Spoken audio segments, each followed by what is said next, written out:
like how do you like protect your sense of self when the world really knows you kind of as for what you do? There's spectrums of need, right? But all of us are looking for ways to get better. Yeah. And identifying a therapist, identifying ways that you can slow your breathing, slow your heart rate, slow your anxiety, make better decisions. That is growth. That is not the depths and the darkness that can be mental health. Yeah, for right. sure. But okay, well, physical health has depths and darkness too, right? But we don't lead into that. We say, okay, well, how can we be healthier?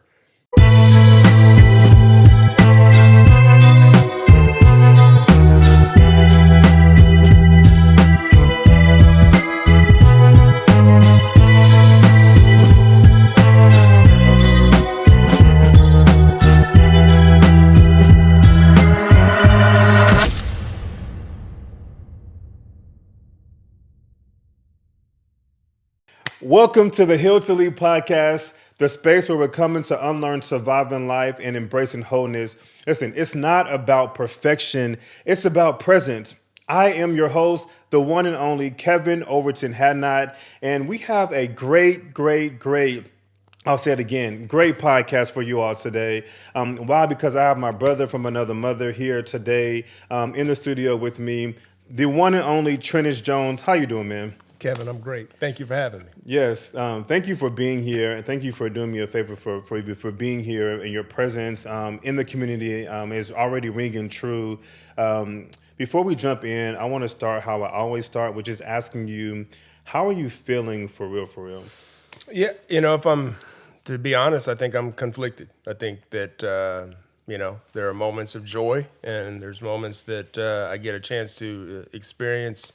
Joyfulness, but, I'd be lying if I didn't say that we weren't, I wasn't concerned or had a, some type of, disconnect or difficulty in seeing some of the things that I think that we're all kind of experiencing in this moment. I don't think this is the height of human existence right now. And so, both of those things are happening. Yeah. Can you say more about... I guess the confliction, I think for me, I'm a therapist, so I soak up pretty much every word, all the feelings. Therapy isn't only always about just feelings and navigating that, but I just love, to kind of dive into that particular aspect of the human experience. So thank you for being vulnerable for that. And I will say, sitting here right now, black man to black man, I wasn't expecting to hear conflicted from you, only because, you want to hear, people often exude I'm good, I'm feeling fine, everything's all peachy cream. But so thank you for going deeper and just kind of even adding that to the conversation. Would you say the confliction is also just more about the chaos in the world, but the internal peace you're trying to create, or go deeper than that? Yeah, it's a little bit of both, right? Obviously, most of us have an algorithm or some type of news feed that is problematic these days, and so I think that can easily drain you, or at least not allow you to celebrate the things that are positive and joyful in your life. And so when I say I'm conflicted, it's the management of those emotions, because I do think that being honest is the only way to really attack a problem, and lying makes a problem part of the future. And so we don't need to belabor the negativity, but I think acting as if it doesn't exist isn't necessarily going to help either. For sure. So through this confliction, maybe what's one thing that's giving you peace, and one thing that has been testing you? Yeah, I think giving me peace is the support system and the love of my family, and those random moments of connection. I equate these people almost. I use the analogy of gas stations. There are gas stations I have for me personally that I know there are either people that I can pull up on or places that I can pull up on that fill me up. And I very much appreciate those places. And, I'm not working backwards from thinking that something's negative and I need to overfill my tank to overcome it. I think it's just part of my existence right now. And I'm grateful for those places. And so, with the negative part, you see the way that I think people are engaging with each other right now. As a husband and certainly a father of an 11-year-old, I'm concerned about the world that she is inheriting, what she is digesting. What are the subconscious things that are happening in her environment that she thinks are normal, and I know they aren't. So those are the things that probably keep me up late at night. Yeah, for sure. I know we just jumped in. I just feel like this is a brother sitting next to me, so I always like just get excited and just go. But to catch the audience up, you and I, we met as a part of the Awesome 40 Under 40 Awards. And you were named the Mentor of the Year. First of all, congratulations to that. Your work is definitely ringing true in the community. My category was the Health and Fitness and Wellness category with myself. Brad Stuver was in there from the Austin FC club as well. Tell me, how did you get a part of that and to get nominated, and what was it like to get that award? It was a surprise. Certainly, I very much believe in mentoring generally, just because it's something that I've been able to benefit from and be conscious of. And certainly even in years previous, I was a mentor for Big Brothers Big Sisters when I lived in Dallas, and recognized that I had been given so many nuggets in my life, right? These women and these men that have loved in on me, and I find it that I have a responsibility, right? And that responsibility comes as a bit of a weight, but I think as I get older, it turns into a privilege of getting a chance to be poured into, and so that now I have the opportunity to share it with other people wherever they need help, right? Not going looking to tell people how smart I am or any of that stuff. Typically, that's not what people are interested in or is helpful to them. Right. But when someone asks you a question, you can be honest with them and you can support them. And so to get a chance to even be nominated to be in that room, to get a chance to be acknowledged, or certainly the acknowledgement, the celebration of mentorship, I think was something that I was, grateful for. Yeah.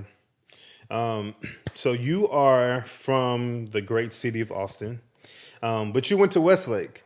We have a similar story. I went to LASA, and I may talk about that in a second, but tell us, how did you get from Westlake to where you are now? I know your family is sort of like a sports family, but you're more basketball, but now you're like the VP of Community Impact at Austin FC. Like, how did you connect those dots for us, if you can? I can, yeah. So certainly born and raised in Austin, Texas.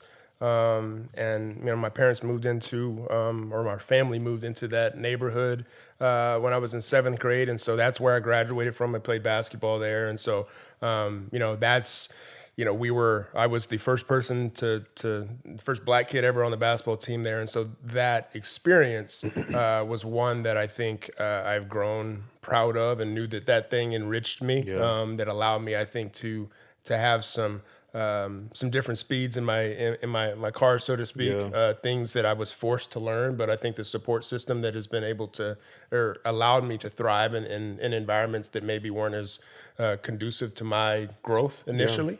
But certainly, sport was a thing. Sport was a passion. It was something I was able to pour my heart into. And so in the disappointment or the failures or the successes, sport was always there. And so getting a chance to play basketball at the University of Colorado, being a sports agent for a company called Octagon, representing basketball players, being in the front office for the Phoenix Suns, running a nonprofit in youth sports, and then now getting this chance to serve with Austin FC was something that was an awesome opportunity for me. A opportunity that came from a mentor. Having that be full circle, but certainly getting a chance to serve my city is a rarity.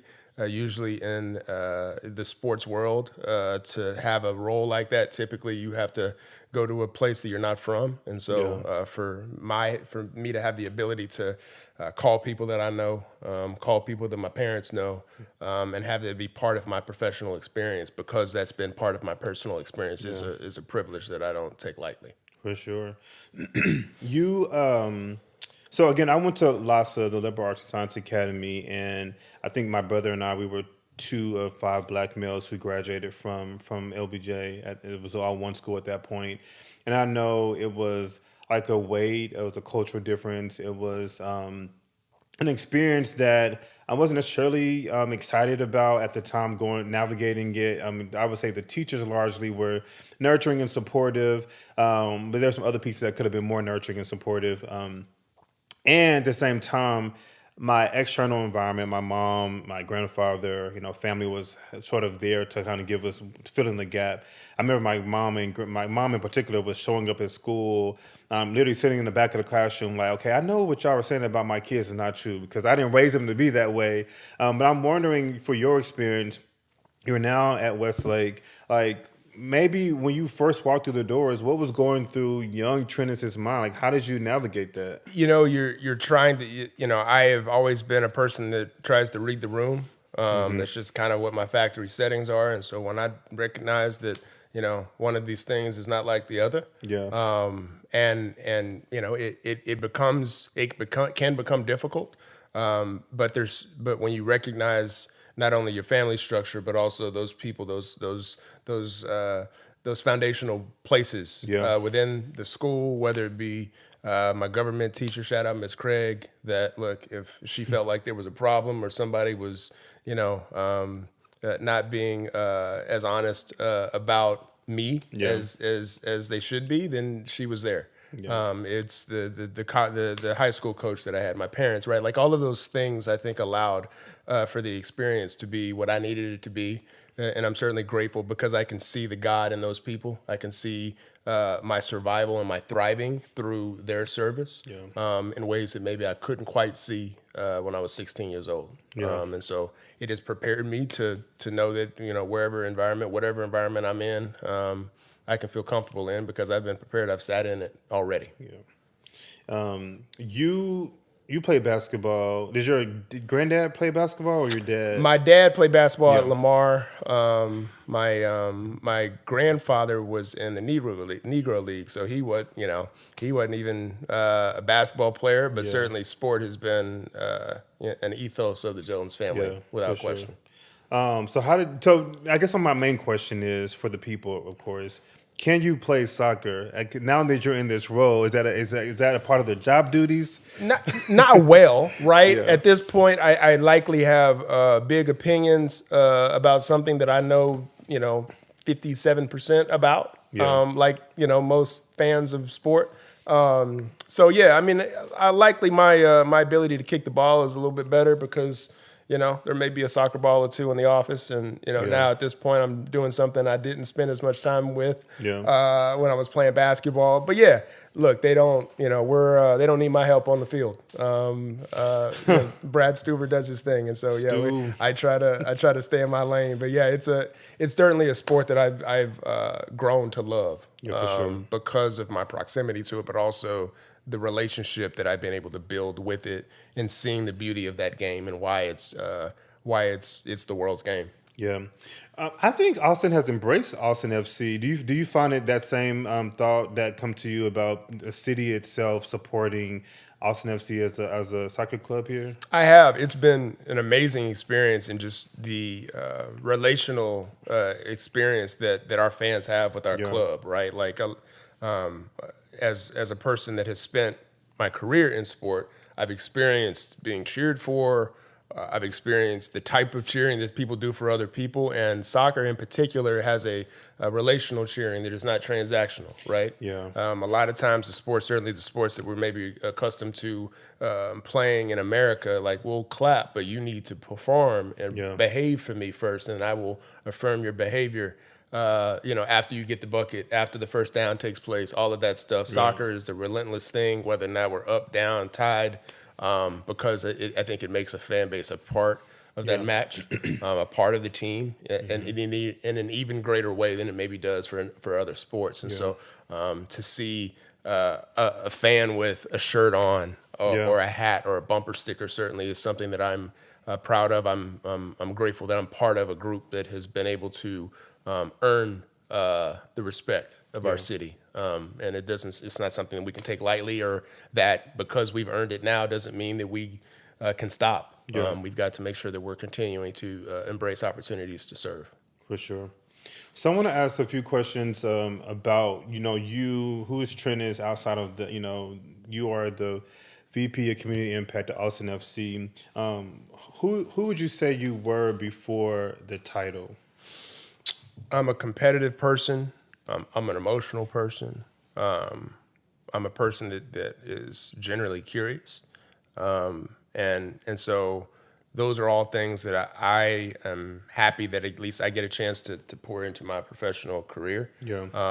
That I can learn about an environment, learn about a need, be aware of where a need is, and have our club, when appropriate, make sure that we are having a relationship with our community and making sure that we're aware of what the community's needs are, and within reason, be part of better, right? Whatever that means. And so, that's who I was before before this. I think it certainly with these opportunities such as this, it can certainly elevate how important it is for you to be thoughtful about who you are. And are you influencing this because it's best for the club? Or are you doing that because that's a personal thing, and making sure that you're having those internal conversations before you start to present ideas or start to build ideas, because I think it can certainly limit it if it's built out around my ego or where my needs are. It doesn't mean that my own perspective can't be included. That's what they've hired me to do, to make sure that, through my eyes, this is the way that I think our club can be supportive, helpful, and healthy, both in the environment, but also financially. But how do we make sure that that's not just a personal thing that I like versus what is best for the club? For sure. What would you say were some of the moments that maybe shaped your sense of purpose early on? I think I go back to high school, likely, when you can see people do the right thing despite the consequences. That, I think, was something that was essential for me. I always go back to my mother in particular. I think that both she and my father have shown me ways to serve, but her in particular, the way that she chose to serve, specifically within our church, specifically through groups like Meals on Wheels. I just remember being a kid in the back of her car, like not wanting to know why we were at this random person's house with this food, right? And why am I not at home right now? And it, as a young person, likely I'm not trying to hear it. But that experience was a seed that was planted in me, and I realized the importance of what she did for those people walking through that door with that meal, and knowing that she may have been the only human contact that person had at that level that week. And so when you're talking about service, it's not something that's philanthropic or, you're welcome because I'm the one that is Santa Claus and blessing people with. That's not what we're doing. If you're able to serve people in ways that they need it, but then with, humanity wrapped in it, and have that be focused, then there's a way to do that. I remember my father sitting on boards and being aware of, hey, look, have you guys considered this question? And if you want to serve the community, have you asked the people what they need? Those types of things that I think I am grateful to be to have had a first row seat to. And so when I think about what I want to do, those things were all separate, specific things that they did, but it was done, I think, with the right heart and mind, with service-minded approaches, as opposed to, how do I do this thing real quick because I'm supposed to, as opposed to, no, actually, I have a privilege or responsibility to make sure that I'm, caring for my community. Yeah, for sure. One of your interviews that I watched, you had mentioned, I believe it was sports taught you perseverance. Can you say more about maybe how sports, or basketball in particular, still kind of guide you now in your corporate experience now, or even as a father, as a leader? Without question. Yeah, look, one of the opportunities I had preceding this job was to work for a company called Positive Coaching Alliance. And what I did there was to make sure that youth sports was a healthier environment. And I'm of the belief that as an athlete, I learned what it means to be down, what it means to get a bad call, what it means to be on a team with a person you may not necessarily like on a personality level, but y'all got a group project, and what you about to do now, right? You're gonna make it personal, and you guys gonna win. What do you want? And so those are the types of skills that I was just blessed with having be part of how I knew the world worked. And so sport has empowered me to be able to be thoughtful in that way, knowing that, yes, none of us are wearing jerseys with our names on the back of them, but we, if it's community impact and the marketing department and ticketing or whomever else that we're working with that are colleagues, like the strength of our club is built in a way to make sure that we're supportive of one another. Yeah. And so because I don't necessarily need to be taught that, or someone doesn't need to like make sure that I know that I'm not the only person in this world, or Yeah.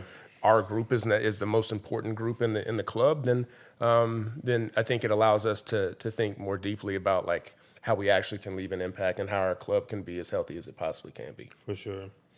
We know you. I mean, again, I'm not just keep throwing the title out, but we know you as a part of Austin FC, right? Your particular role, or maybe when you were in working for the Suns. But I think, like, how do you like protect your sense of self when the world really knows you kind of as for what you do? It is a it's a delicate dance, and I think it's a difficulty, a battle that I think I have had some lessons learned Yeah. throughout my battle that I think I'm likely a better person, a better father, husband, friend, etc. because of those lessons that I don't think I handled really well. I vividly remember working for the Phoenix Suns, and my boss was cut. He was fired, right? Which happens when you're in the NBA and you don't Yeah. win as often as the owner wants you to. And so typically that means that everybody that works for that person gets fired, and that's what happened to me. And it didn't mean that I was uh, doing a poor job, but that's just kind of the way it works. Right. But I remember when that happened, I likely had my identity built into the job in unhealthy ways, right?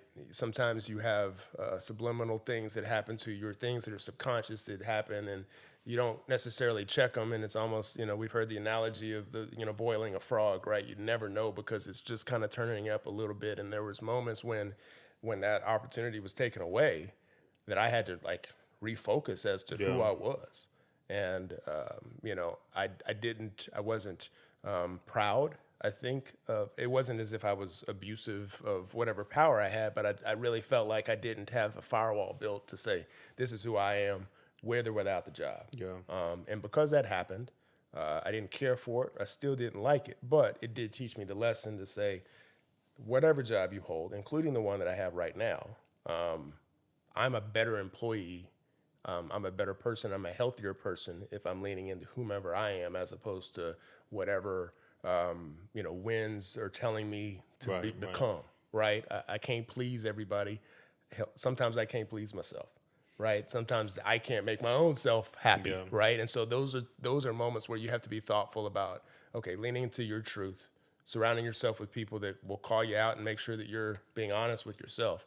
But yeah, I learned that lesson in Phoenix to know that, yeah, man, these things come and go, but you need to really lean into who you are and be honest with who you are, because that's going to, make you proudest of what you're doing, but also make sure that you're not, starting to become something you don't want to be. Yeah.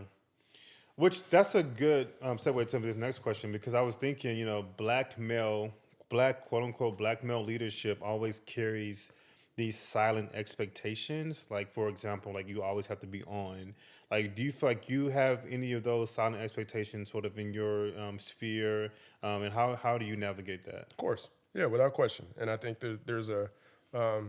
sometimes there is a privilege of being at the table, but there's also a responsibility with Yeah. it, right? What are you going to do? What are you going to say?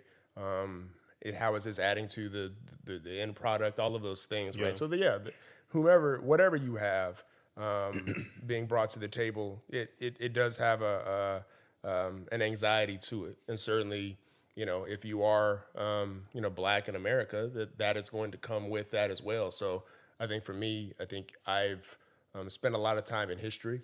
I've spent a lot of time knowing that whatever conversations that I'm currently experiencing or the things I want to get accomplished, those are not unique to me. Likely someone else has experienced something similar to that historically, whether it be someone that's black or not. Yeah. And so if I'm aware of those things, it not only prevents me from feeling isolated, where I'm the only person that's feeling like this or knows about this. It's not true, right? But if I don't, try to, receive some of that information either through conversation or through scholarship, then I can't feel by myself, right? sure. And so I think that that's been a big part of my experience, to make sure that I'm aware that historically I am only here because somebody else sacrifice for me. Yeah. And they likely have a lesson that they will happily share with me if I'm so curious to find it out. Yeah, a little bit of I am because we are. See, That's Ubuntu right. always comes back That up. Ubuntu is just, it's always there, man. It's always there. So, just talking a little bit about mental health and athletes. You obviously you mentioned you just played. Well, not you just played like yesterday, but you played for University of Colorado. Say more about what did the game teach you? What lessons did it teach you about yourself? It taught the perseverance that there's a relentlessness that's necessary for you to be successful. It taught me that, anything that you want is hard to get and somebody else wants it, and it's okay to compete. It's okay to get after it. Now, we can choose how we get after it. Yeah. Right? You can compete, and it can be no holds bar and by any means necessary and all that. Fine. Yeah. However, and maybe you win that little battle. I'm not sure. I've seen too many wars of people that have chosen to, attack sport or have success in sport when they're just short-sighted and everything is about just that thing in front of them, right? There's a thoughtfulness to strategy and how we play out and how we choose to compete. And so that the game gave that to me, to where you can see moments to where you can be strategic, moments to where you can make sure that the ball is shared, because that is going to not only just be some type of, this is not a bleeding heart approach. This is because you passed the ball in the first quarter, there's a chance that the defense may have to react to that, and that may loosen you up to shoot in the fourth. Yeah. Right. And so you need to be thoughtful that that's not simply because, you're supposed to pass it to your teammate. No, she's actually going to help you win. Yeah. If you give that person the ability to participate.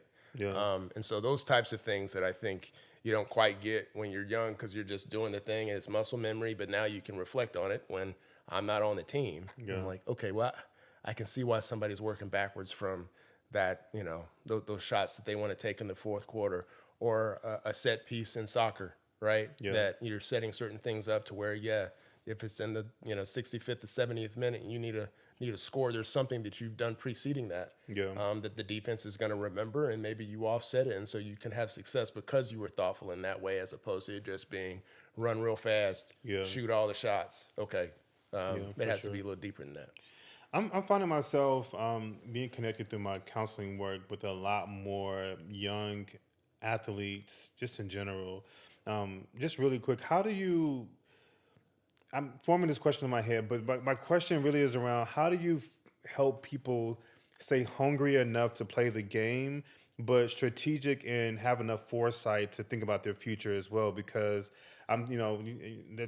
college has like a 4-year cap for some degree. All the rules that come up, so you have to be hungry right now to play, to get playing time, but also, there's a future beyond this game that you should be mindful of. How do you dance between that in your mind? What thoughts do you have? Yeah, I think number one, you have to personify it. Sometimes, especially if I'm delivering that to someone that's maybe a little younger than I am, give them an example. Yeah. Right? Like, you can be ruthless between those lines, but that doesn't mean that's who you are. Yeah. There's ways for you to kind of turn that on and off, and pay attention to that even in high school. Mm-hmm. So maybe when you do get to a certain level and you're a little older, you can have a deeper relationship with how I need to be between these lines and how I need to be with my family or in the community, right? So I think that's, making sure that those the relentlessness of that is something you're able to turn off. I think acknowledging the necessity of mental health is a big thing. I think, these days, it's an interesting subject, because no one would be surprised if I said everybody I know has like a physical health need. Mm-hmm. Of course, they're breathing, right? But if I say someone has a mental health need, then they're like, okay, what happened? Yeah. Or, no, they're breathing too, right? And so if you're able to normalize that like there's spectrums of need, right? But all of us are looking for ways to get better. Yeah. And identifying a therapist, identifying ways that you can slow your breathing, slow your heart rate, slow your anxiety, make better decisions. That is growth. That is not the depths and the darkness that can be mental health. Yeah, for right? sure. But Okay, well, physical health has depths and darkness too, right? But we don't lead into that. We say, okay, well, how can we be healthier? And so, Yeah. let's switch the conversation to make sure that someone doesn't feel like there is a problem that needs to be fixed. It is a management to make sure that we're as healthy as possible, including how you take care of your body and how you take care of your mind. For sure. When did you realize that performance and peace are different? Performance being like wins, victories, external validation, all the cheers, versus peace being internal, peace within. Those are it's when you it's ironic because when I feel like I've won a game or had something happen that has been amazing, a game-winning shot, whatever, and yet after that sugar high, Yeah. it's still gonna be Tuesday tomorrow, Correct. right? Yeah. Like you still got to figure out what to eat for breakfast, and so Yeah. at some point it does come down, and it water finds its level, and so. I think if you have peace, you can celebrate that high water moment. Like, let's do it. It doesn't happen every single day. So, like, be joyful that happened. But if the following week or it needs to be, sometime, a revisionist history of whatever happened, or you need to be joyful to find joy, you need to have a game-winning shot or you need to win a championship. That's not going to happen all the time. Right. And so you're setting yourself up for failure. And so it was those moments where it's like, man, I thought I would be happier than this.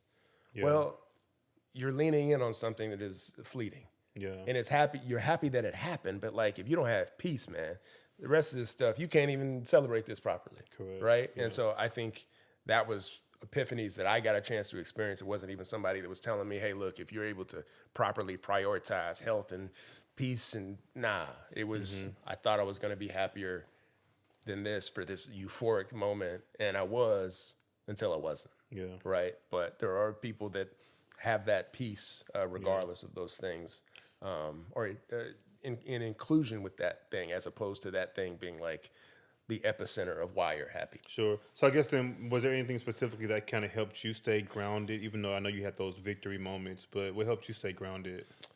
Look, as a middle-aged black man with an 11-year-old and a wife, I'm gonna be grounded, right? Yeah. Like there's gonna be things that present in your life that are not gonna be perfect, starting with what you did to likely make them imperfect, right? And people will tell you about it, right? And that's what family's there. They're saying it in love. I'm using them as an example there, but yeah, I think I'm gonna, I am really grateful to the people that are around me because they are honest. Yeah. Right? My parents, my wife, our little girl, my brother, my brothers that I play with, like the relationships that I have are built upon the back and forth of it. Yeah. And knowing that they can give me something, and likely I receive it better because I know it's coming out of love. That's one of the things we talk to, young coaches or even people that coach people, whether it be on a field court or in a boardroom. Yeah. If you are serving someone, or even you're trying to give some criticism to someone, and they don't think that it's coming from a good place, they're going to look at you a little weird, right? But sometimes when you can see a coach yelling at a player, that may or may not be great, but you don't know what they talked about the day before. And likely you will give someone grace to challenge you if you know it's coming from a good place, right? And so making sure that those things are continuing to come from good places and being grateful for the people that are around me that I know are coming from good places. And if I can get out of my own way and to hear what they're saying, then likely I'm going to, live a more joyful life. And certainly, the people around me, I think, will be a little happier too. Yeah. And was there anything else in college that kept you grounded as well during navigating that? Oh, so many moments where I didn't make a grade. I didn't play.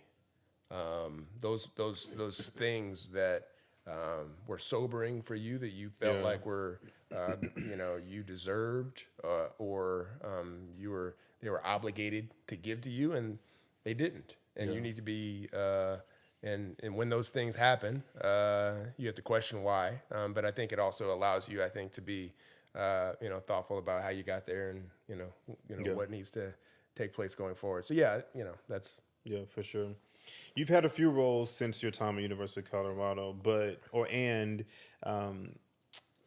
what was your transition like from playing ball to like now just like being leader in different spaces?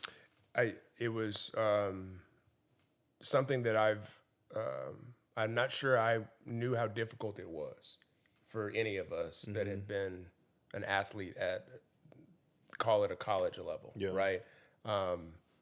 You go from an experience of people cheering for you, which is abnormal, especially at that age, Yeah. at that level. All of a sudden, when that last game goes, it's a wrap, Yeah. right? And so you've got to figure out that you don't have practice.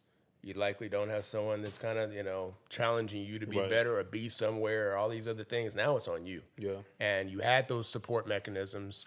How you were identified in the community likely was built in around whatever team you were on. Yeah. And my career ended in college, right? Let alone someone that is actually a professional athlete. Yeah. And so, some of the conversations that I was able to navigate that kind of without knowing that it was a thing, but now that I do, one of the things that we've done even with our club is to partner with a group called Merging Vets and Players.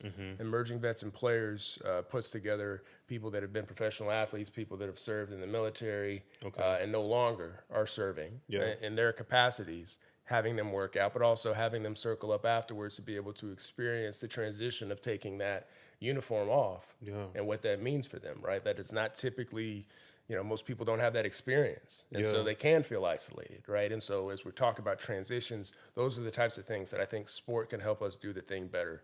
If you're able to be, to shine a light on someone's experience, something that we all can experience, knowing a transition of whatever kind, let alone one that is on, a pedestal, it's really, physical and out in the open and everybody else knows who you are and all of a sudden you aren't that thing. And so how are you viewing yourself? And so I think having other people experience that together and having mental health professionals support you through that, those are all things that I think if we're able to elevate and normalize those things, and I think people can handle those things in a healthier way. Yeah, because it definitely sounds like, which it should, like when you're playing sports or you're serving, like your identity kind of becomes that, or at least like you're connected to that in like a more deeper way than anyone else who's not doing it. But ultimately, I hear stories of where like, you have to kind of create your identity outside of those things in order to kind of like not to disconnect essentially from that, which is a bit of a skill, and like some support is needed to do that. Practice is needed to do that. So yeah, I'm thank you for sharing that story, because those are real things. And it's typical, the vulnerability. We used to say we would sit in scouting meetings in Phoenix and would say that, what gets you in the league will get you out, right? Right. That chip gets you in the league when someone's like, man, you ain't about to be no NBA player. What are you doing? Yeah. Right? You can't dribble. Like, you going to play against him? And then you do. Yeah. Right? And then now here you are, and you're like, okay, cool. I got to make sure that I stay. That means I need to do or play the way I was in college. Okay, maybe. Likely not really. Yeah. And so that chip that you need to got you there, like, is also the chip that's not going to allow you to spread the floor and stay in the corner so you can get a corner three and make sure that the floor is spaced for the ball, right? Like, and so then they're going to choose someone that is going to stay where they asked them to stay and run the same play. Right. And so now you're without a job. So like, how do you manage that ego, knowing that that thing is actually the thing that can fuel you? All of us have it. It is not a negative thing, but like many things, it's how you manage it. Yeah. It can harm you if you lose control over it. For sure. How does Trennis stay connected to mental health? Number one, through my therapist, and the practice of those things, being honest with, okay, why am I anxious about this? What's upcoming? What's driving, difficulty in my mind? And so making sure that those are constant conversations that we're having, because I want to make sure that I can show up for my wife and our little girl and the community and my job and my parents, my dad. Like, these are things that aren't necessarily needing to be diagnosed per se, other than how do we make sure that I'm out of my own way to make sure that I am serving myself first and foremost, right? An empty cup can't necessarily pour, but how do I make sure that that is a practice, that it's not something that you're a ship that never reaches its port with that, right? Like, there's always something better, more, And that also doesn't mean you need to be perfect, right? Like, and so how do you balance that conversation for you? And so, yeah, that's how I show up for my mental health. Having to do things like this because of the job I have can also make sure that I don't like the feeling of feeling like I lied to somebody. Yeah, And right. so if I'm out here telling you what I need to do, For sure. and I get home, my wife is like, man, when we start breathing better, like when you gonna start doing that? You Right. said, Yeah. and it doesn't mean I don't do it I clearly don't do it perfectly, but I think sometimes when you have to speak those things, you want to be consistent. And certainly if you're serving people, especially kids, man, they got a PhD in BS. Like they can see through it if you're trying to lie to people, or that you're telling them something that you don't even activate in your own life. And so if I care about those kids, then likely I need to have some level of consistency with what I'm asking them to do. No, obviously you're speaking music to a therapist's ears. No, I'll keep it serious. But no, thank you for sharing that story and all the parts of you. Because again, one of the reasons why I want to have this particular podcast or just a platform in general is really to normalize conversations about mental health. You don't have to be on like the very illness where we're diagnosing you all the time just to go to therapy. It could be just to maintain or just to like offer support and to process some unfinished business or all the things that can be on the spectrum of support that's needed for you as a person. So thank you for like really painting that picture for us for sure. It's a blessing to live in a time to where I'm able to do that. Yeah. Right. A part of like having some level of acknowledgement of history is that when somebody grew up in 1980, they were just kind of rolling solo. Right. Just hoping that they can work it out. Yep. I live in a time to where, at a minimum, I have access to these resources, these people, and their scholarship, and I'm grateful for that. Yeah, for sure. So on the Heal to Lead podcast, we do a segment called The Letter from a Listener, and we do have a letter from Sean. Sean he says, Dear Heal to Lead, I am a 19-year-old black man trying to figure out who I am. I'm not into sports like most of my friends, and I don't really know what my passion is. It feels like everyone else is ahead. I'm already doing something that matters for them. I want to make an impact, but I don't even know where to start. I guess my question would be, what would you say to this young man who hasn't really found his lane based on your experience or thoughts?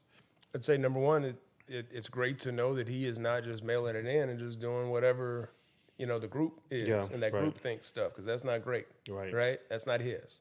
And so continuing to try things that are new, it doesn't mean that that's your thing, but you don't know it until you try it. And so, sport can not be your thing, or maybe there's a sport you haven't experienced yet that, so I think being open to do it to new experiences, making sure that you're asking questions, and if there's something that is attractive to you, right? Like tap in and ask more, right? I think that there's just ways. It's okay that you're not what your friends are. Candidly, maybe the group is stronger because it's not full of, people that love sports ball, right? It's okay, right? Like there's plenty of my friends that know what I do, but they're not necessarily coming to a soccer game, and I love them just the same, right? In fact, I think my life is better enriched because then it's not, oversaturated with someone that just is focused on one thing, and I'm able to tap into different people's experiences and their gifts and have that feed a more well thought out kind of, deeper thread count version of me. Make sure that you're, don't intentionally be adversarial, right? But like, if you don't like it, you don't like it, and that's okay. Yeah, for sure.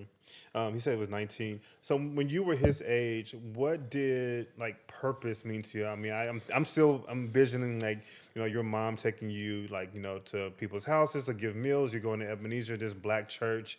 I'm still remembering you at that age, but what did purpose even mean to you at that point?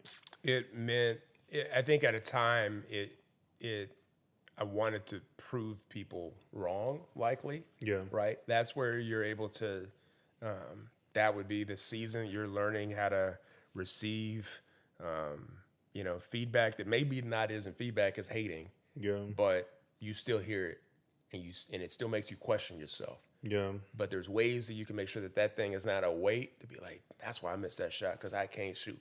because Yeah. he said I'm terrible, or I promise you I can shoot, and you're about to find out, right? Yeah. Like there's just ways that I can make sure that those things are you're able to take in those pieces of information, the things maybe you're not even soliciting. Like I Yeah. don't need to hear your comment, but I heard it, and so now I've got a choice to figure out what do I do with that. And if you're able to learn that skill, then I think it's playing on a different platform when it's not a negative thing. It's not something you're having to overcome, but it's something that is enriching you and is encouraging you to be better. As you get older, maybe it's not as direct as to like maybe make sure I'm showing the people that say I can't do it. Yeah. Okay, on some level, like you don't need to have those people to fulfill whatever success is for you. Yeah. But know that is part of the human experience, is that somebody will likely question whether or not Kevin can do his job, and like, that's fine. Yeah. I promise you that God has given me these gifts. And if I follow him and I continue to put forth my effort, I know I can get it done, regardless of what you say. Yeah, for Right? sure. And it's just that how do you teach a child or younger people that earlier, so when they get 55, when they get 60, they are leaders in our world. Yeah. Maybe they're better leaders than the ones we're currently experiencing. Yeah. There's a process of like learning along the journey. How do you, what thoughts do you have about helping someone value the process of value process, right? And not rushing through things to get from point A to point B. It feels like with this story, he sees something, he want to kind of achieve it because they're kind of, in his mind, a level of success that he would maybe like to ascribe to. But ultimately, even with his friends, there was process involved, steps involved to get there. And the world isn't Instagram, right? Even if they're your friends, Right. you don't know when they started doing that, or when they started liking it, or do they like it even at the level that they projected. You don't know any of those things, right? Now, thinking that everybody's manipulative and likely not being truthful, that's not what I'm saying. But I am saying that, like, you don't know the context of it. And Right. so when you're expecting, you think that they have such great joy in it.